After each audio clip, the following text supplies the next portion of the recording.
Wunderschönen guten Abend.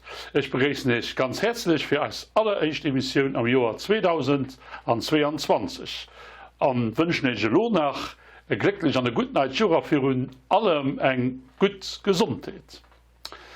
Wir fangen als Emission heute an mit einem Beitrag La Perche Stesel, eine langjährige Tradition, die auch letztes Jahr, also 40 Jahre der Corona-Pandemie zum Opfer gefallen ist. Anno aber das Jahr, das ist Luft vergangenen Jahr am Hirsch, kurz im Dezember, konnten wir eine Ausstellung feiern. Wir waren beim Vernissage von dieser Ausstellung dabei.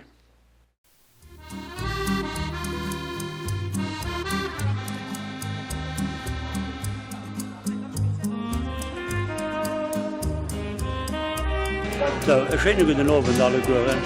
Ich bin froh als Ehrenpräsident, dass wir das Jahr mal wird alle recht können etwas aufhalten. Ich habe den das vermisst. Wir sehen auch, dass nicht so viele Leute kommen wegen dem Covid.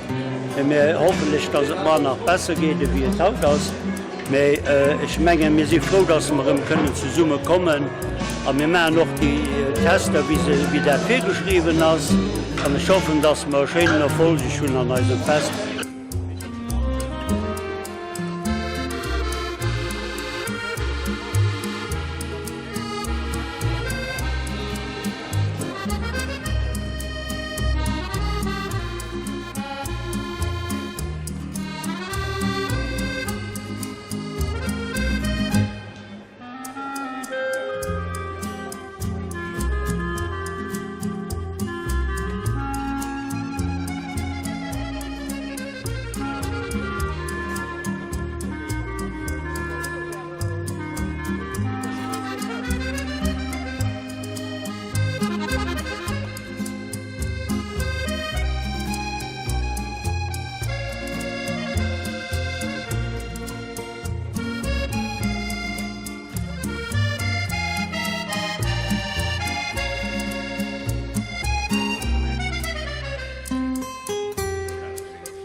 Merci dir alle Guten, dass da sind. Persönlich fand ich es genial, wenn ich die Stellen hier gesehen all die Einbestimmungen, die Leute sich da merken, und die Qualität dieser Vorstellung, das ist wirklich flott. Und ich kann dich da nur gratulieren. Ich bin noch den nicht frischen und nur und die Sterne, da habe ich habe impressioniert. Aber ich schon die Geschichte, die Leute, die früher mit Dritter lassen. Wesentlich die Frischen, das ist ein komplizierter Hobby. Das du mal der Rosen, das ist ja auch genial. Dankeschön. Okay. In jedem Fall, wir wünschen dich vom Mengenmodell, Mengenverschaffungsmodell, ein wunderbarer Succès. So Sachen wie dir, das ist extrem wichtig für eine Löwgemeinschaft, weil das beweist, dass die Löwgemeinschaft lebt, aktiv ist, und das hätte ich gerne mitwirken, aktiv Löwgemeinschaft. Und da wird dann wirklich wünsche ich alle guten Appetit und einen wunderbaren Succès für die Ausstellung und damit die Courage gehabt, das zu machen. Bravo und ich alle guten Geschenke.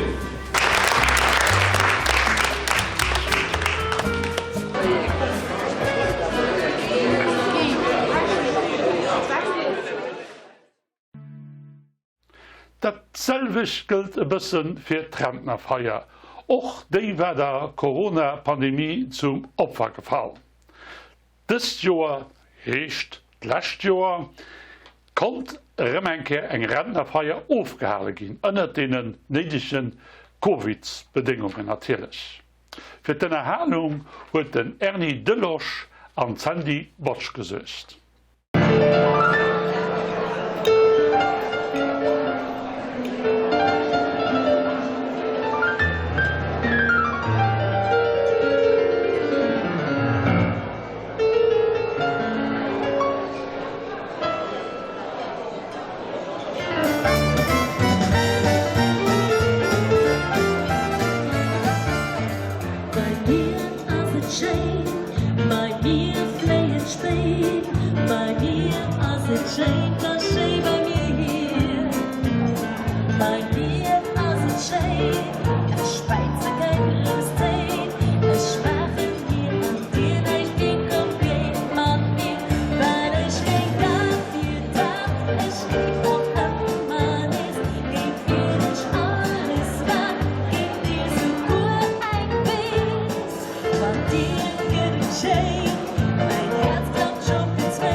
Pensionärinnen, College vom Chefen nach Mengerot, Madame Präsident von der Sozialkommission, Herr Präsident vom Office Social, den ich auch gesehen, die Damen und Herren, alle Guten, von denen ich eine kleine Information, kleine technische Informationen, quelques informations techniques.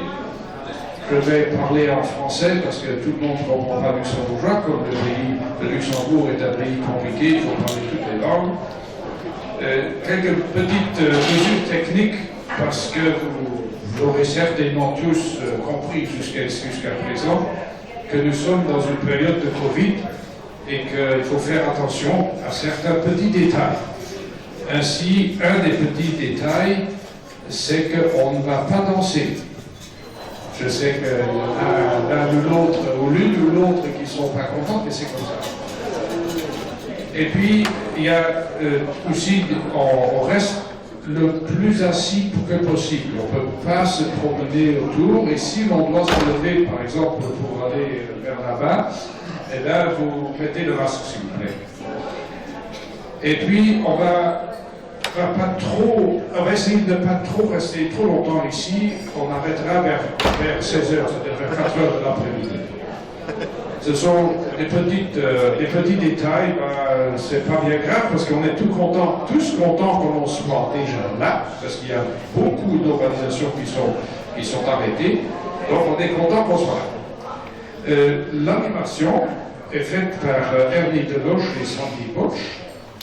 Le catering est fait par Schneekot, et comme le nom le dit, Schneekot, ça veut dire on aime bien manger, c'est super. Et puis maintenant, je peux passer au discours classique, puisqu'on se retrouve encore une fois pour cette fête traditionnelle, et que si vous êtes toutes et tous là, c'est que vous êtes tous contents de venir, et ça c'est super. Et vous voyez donc qu'il y a quelques changements aussi, pas de piste de danse, André Hirsch ne peut pas être là parce que lui aussi doit faire attention, spécialement attention, donc c'est Ernie Deloche qui le remplace. Et puis aussi, les tables sont devenues rondes. Pourquoi est-ce que les tables sont devenues rondes? Ce n'est pas parce que nous n'arrivons plus à calculer les rectangles, mais parce qu'il y aura moins de gens par table. Ça aussi, c'est une conséquence du Covid. Et on a aussi tous ceux qui sont présents sont vaccinés. Vous avez vu que vous avez été contrôlés sérieusement à l'entrée. Et il reste donc, encore une fois, par précaution, on met le masque dès qu'on se lève et on essaye de ne pas trop se promener par droite et à gauche. Mais tout cela, que ne soit pas une cause pour nous gâcher la fête. Nous sommes tous heureux d'être là et nous allons certainement très bien manger et sortir à 4 heures, content d'avoir été ici. Le premier grand projet que vous avez certainement déjà, qui vous a été présenté et que vous connaissez, c'est le projet du centre de Stalzen, qu'on appelle en luxembourgeois la Gremlung, c'est-à-dire le poumon vert, qui consiste au départ à avoir une zone de rencontre, c'est-à-dire une zone où les voitures doivent rouler à 20 à l'heure et les voitures ont le même droit que les piétons, ou l'inverse, les piétons ont le même droit que les voitures. Cette zone de rencontre irait, en simplifié, de la commune actuelle jusqu'à l'église, et donc ce serait un peu comme à Bertrand, je pense que tout le monde le connaît. Ça, ce serait le grand projet. Et alors, pour que cette zone de rencontre ne soit pas tout simplement un tube, c'est-à-dire une rue qui est aménagée autrement, nous avons décidé de faire aussi, sur l'arrière de la commune actuelle, d'abord un parking souterrain, parce que le parking actuel disparaîtrait, et en surface, ce serait un parc. C'est-à-dire, et en même temps, le vieux cercle communal, le cercle paroissial disparaîtra, et il y aura là un immeuble nouveau, et il y aura, entre autres, un café dans cet immeuble nouveau, c'est-à-dire que cette place que nous allons créer va être animée.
Ich bin hier am Flottelavals-Park und ich wollte euch just ganz kurz dieses Projekt vorstellen von der Gemeinde mit der Kulturkommission zusammen, weil an Corona- und Omikron-Zeiten können wir leider keine andere Möglichkeit finden, für ihr Stadtdenker vorzustellen.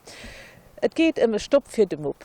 Ein flottes Projekt für Stopp zu sammeln, und zwar geht das unter dem großen Projekt von der ASA, das der Mikal von der Schule für die Assistenz hin. Und die sammeln Stopp für hin auszubilden für Leute, denen es nicht gut geht. Die fragt sich vielleicht, wie wird dann hier am Park, wir drohen schon ein Stück an der Recycling oder so Plätzen, das ist richtig, das ist aber eine kleine andere Philosophie dahinter. Wir wollten noch ein bisschen die Jungen und Kinder sensibilisieren für Menschlichkeit und für zu recyclieren. Weil viele Kinder kommen hier an den Park und sie haben immer ein Stück Brot an der Tasche für ein Eint. Und da könnten sie auch vielleicht mal einen kleinen Stopp an der Tasche schon für Leute zu helfen, zu sammeln und dann eben Menschlichkeit zu weisen, für das ein Hund kann ausgebildet gehen und sie sind sensibilisiert für das Recycling.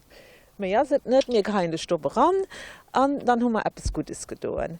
Das ist am Anfang das, was ich heute wollte, mit auf den Weg gehen. So ein Merci der Gemeinde, dass sie uns das dort ermöglicht hat und auch an der Regie, wo die flotte Schaf gebaut ist. Weil das ist ein Unikat, es gibt wirklich nicht mehr ein Kehr. Dafür ging ich dann los so.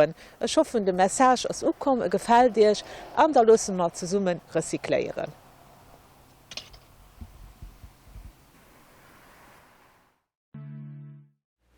So, an no Monik singen Stöpp bleiwen man ein bisschen am Park zu stesen an lauschteren kurzer Matschnitt vom Konzert vom Quintett Alles Blech, wat da noch den Aufschluss von unserer heutigen Emission ist.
Dat war als Emission fir Haut. Ech soll ich vielmals Merci fir no gucken am mir gesinn als an 3 Wochen mat enger naier Emission vun Television Stesel. Bis dann.